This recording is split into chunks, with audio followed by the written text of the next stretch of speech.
Hello दोस्तों, मैं आपके लिए वीडियो के माध्यम से एक संविधान के बारे में एक टॉपिक लेके आया हूँ। उसके बारे में हम आपको बताएंगे। इस वीडियो को ध्यान से सुनें और इस वीडियो को ज़्यादा से ज़्यादा संख्या में शेयर करें। उस सबसे पहले तो मैं ये कहना चाहता हूँ कि मेरे इस चैनल को सब्सक्राइब करें और लाइक करें और इस वीडियो को शेयर करें दोस्तों के साथ। जो मैं अभी वीडियो लेके आया हूँ, तो इस वीडियो में बहुत इम्पोर्टेंट क्वेश्चन हैं जो आपको मिलेंगे इस वीडियो के माध्यम से। तो इस टॉपिक को ध्यान से सुनिए। तो सबसे पहले मैं चर्चा करूँगा न्यायवादी के बारे में। ये हमारा महान्यायवादी क्या है, इसके बारे में चर्चा करूँगा। हमारे भारतीय संविधान में ही एक सदस्य होते हैं हमारे, जो है महान्यायवादी। तो इनके बारे में हम डिटेल से चर्चा करेंगे। ये मतलब कौन से अनुच्छेद में, इनका क्या कार्य होता है, सारा कुछ डिटेल में हम आपको बताएंगे। सिर्फ वीडियो ध्यान से सुने।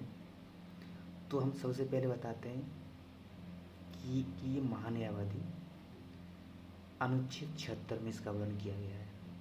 महान्यायवादी का अनुच्छेद 76 में वर्णन किया गया है। यह भारत का पहला विधि अधिकारी होता है। ये कौन होता है? ये भारत का पहला विधि अधिकारी होता है।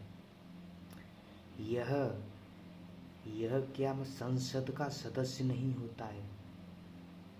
ये जो महान्यायवादी है, ये संसद का सदस्य नहीं होता है, किंतु ये संसद में जो बैठक होती है उसमें ये भाग ले सकता है। जो महान्यायवादी होता है ये मतलब बैठक में भाग ले सकता है। और क्या है कि इसे वोट डालने का अधिकार नहीं है। इसे वोट डालने का अधिकार नहीं है।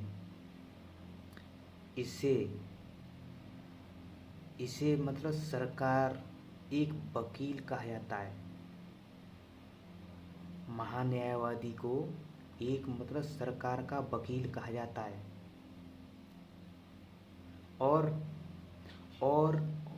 और यह सरकार को कानून सलाह देता है।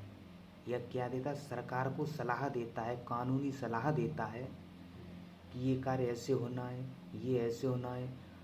न्यायालय के बारे में ये सरकार को सलाह देता है। अगला पॉइंट है महान्यायवादी जो होता है, इसे अंग्रेजी में कहते हैं अटॉर्नी जनरल, एजी। देश के किसी भी न्यायालय में ये वकालत कर सकता है। देश के किसी भी न्यायालय में ये वकालत कर सकता है। इसे अधिकार दिया गया है कि देश के किसी भी न्यायालय में वकालत ये कर सकता है। वकालत करने का अधिकार, इसे वकालत करने का अधिकार किसने दिया था? तो वो दिया था कानून मंत्री ने। किसने दिया था? कानून मंत्री ने इसे वकालत करने का अधिकार दिया था। और जैसे पूछ लिया जाता है कि वर्तमान में हमारे कानून मंत्री कौन हैं, तो भी कौन है वर्तमान में कानून मंत्री? वो हैं रविशंकर प्रसाद।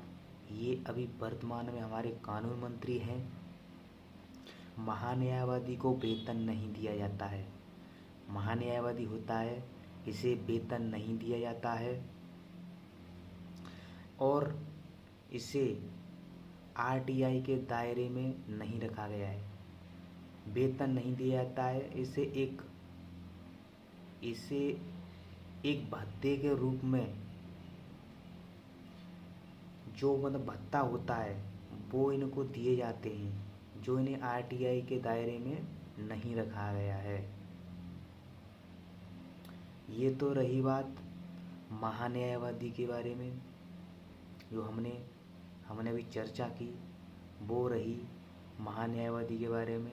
आशा करता हूँ कि ये महान्यायवादी के बारे में आपको कुछ ना कुछ समझ में आया होगा, और जैसे कुछ पॉइंट समझ में नहीं आया होगा तो एक बार वीडियो को पुनः देखें और उसे ध्यान से सुनें। अब लेके चल रहे हैं हम इलेक्शन कमीशन। इलेक्शन कमीशन क्या होता है? इलेक्शन कमीशन निर्वाचन आयोग। तो इलेक्शन कमीशन क्या होता है? तो यह एक संविधान संस्था होती है। इलेक्शन कमीशन होती है, यह एक संविधान संस्था होती है। इसका गठन 25 जनवरी 1950 ईस्वी को हुआ था। हुआ इसका गठन। जैसे क्वेश्चन पूछ लिया जाता है कि बताइए इलेक्शन कमीशन का गठन कब हुआ, तो इलेक्शन कमीशन का गठन हुआ था 25 जनवरी 1950 को। जैसे मतलब शुरुआत में कितने सदस्य थे इलेक्शन कमीशन के?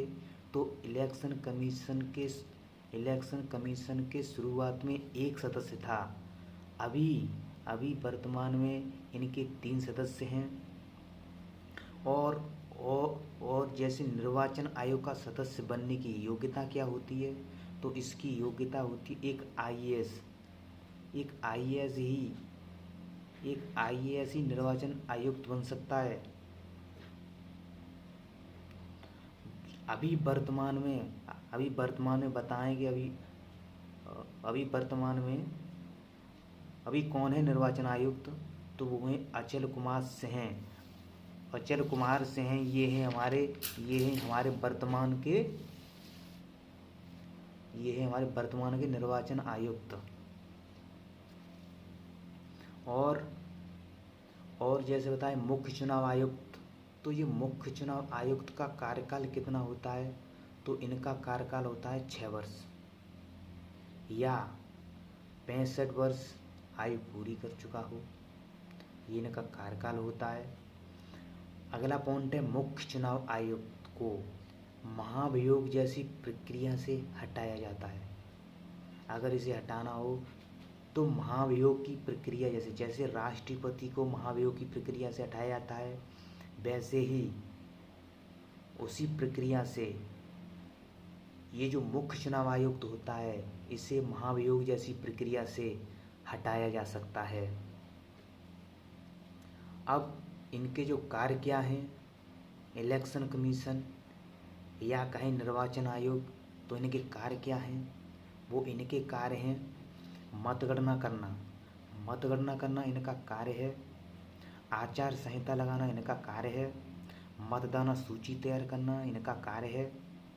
और जैसे चुनाव प्रचार पर रोक लगाना ये भी इनका एक कार्य है। और जैसे चुनाव चिन्ह वितरण करना है तो ये भी इनका कार्य है, चुनाव चिन्ह वितरण करना। और जैसे किसी पार्टी को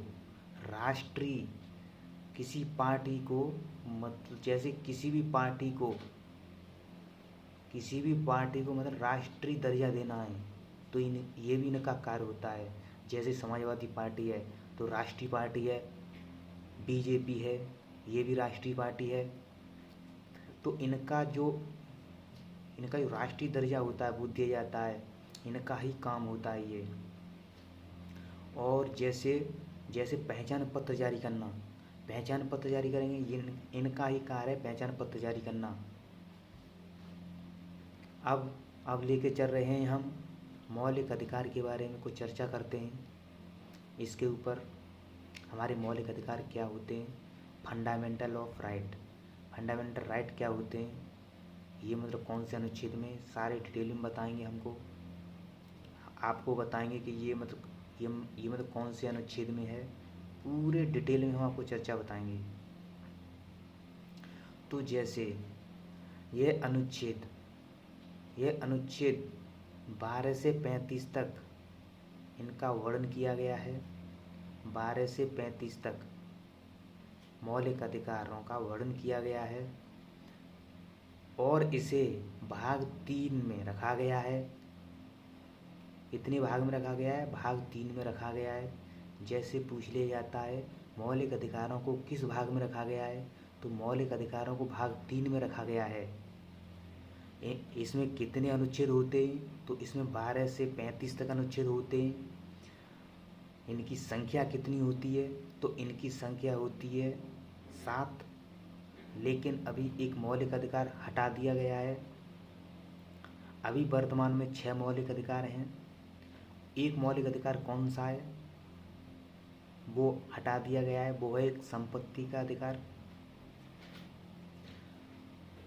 तो जैसे पूछ लिया जाता है क्वेश्चन कि मौलिक अधिकार कौन से देश से लिया गया है, तो मौलिक अधिकार लिया गया है तो ये मौलिक अधिकार लिया गया है अमेरिका के संविधान से।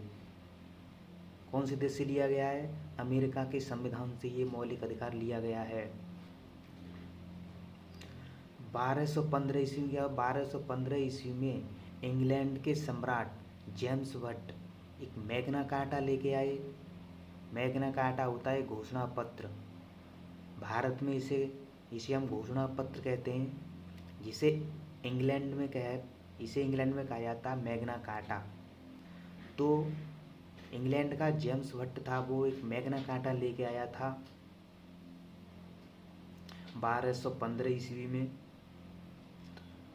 तो इस मैग्ना कार्टा में सबसे पहले मौलिक अधिकारों के ही दर्शन होते हैं। किसके होते हैं? मौलिक अधिकारों के दर्शन होते हैं। ये इंग्लैंड का सम्राट जेम्स भट्ट था। तो ये इंग्लैंड का सम्राट जेम्स भट्ट ये मतलब दैवी सिद्धांत को अपनाता था। किससे अपनाता था? ये मतलब दैवी सिद्धांत को फॉलो करता था ये। अब मूल संविधान में मौलिक अधिकारों की संख्या कितनी है हमने बताई, वो है 7। एक मौलिक अधिकार हटा दिया है, संपत्ति का अधिकार। अभी वर्तमान में कितने मौलिक अधिकार हैं? 6 हैं। तो ये जो मौलिक अधिकार था, संपत्ति का मौलिक अधिकार, तो इसको जब हटाया था तो 1978 में हटाया था। तो कौन सा संशोधन था? तो वो था 44वां संशोधन, 1978 में हटाया था। और पहले ये था 30 में, अब इसे 300 के क में रख दिया है। अब इसे किस में रख दिया है? 300 के क में। और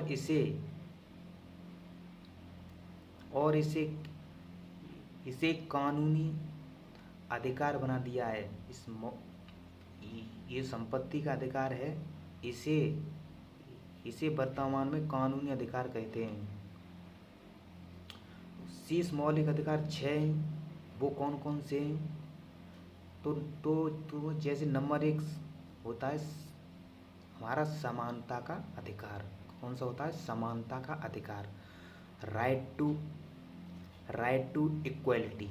इंग्लिश में कहते हैं राइट टू इक्वलिटी, समानता का अधिकार। तो ये हमारा समानता का अधिकार है। ये मतलब कौन से आर्टिकल में है? तो वो है 14 से 18 आर्टिकल।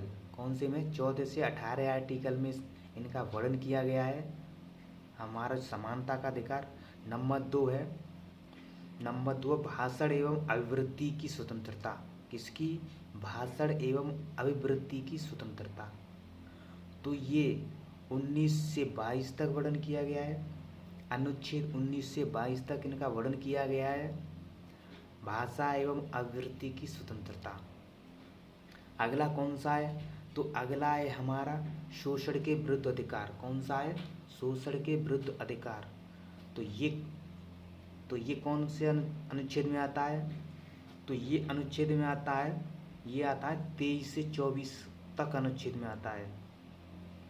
अगला है हमारा धार्मिक स्वतंत्रता का अधिकार। तो ये हमारा धार्मिक स्वतंत्रता का अधिकार है।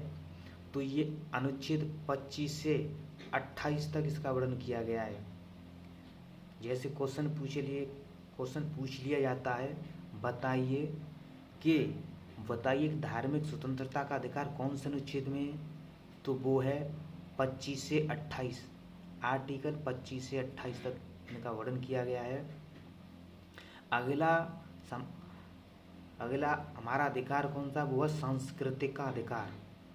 कौन सा? सांस्कृतिक का अधिकार, वो है 29 से 30 तक, अनुच्छेद 29 से 30 तक इसमें रखा गया है हमारा सांस्कृतिक का अधिकार। नंबर 6 है संवैधानिक उपचारों का अधिकार। लास्ट जो है वो है संवैधानिक उपचारों का अधिकार। ये अनुच्छेद 32 से 35 तक वर्णन किया गया है। 32 से 35 तक अनुच्छेद में रखा गया है संवैधानिक उपचारों के अधिकार को। और बताया था हमने कि जो संपत्ति का अधिकार पहले 31 में था, अब वो 300 के कम में हो गया है।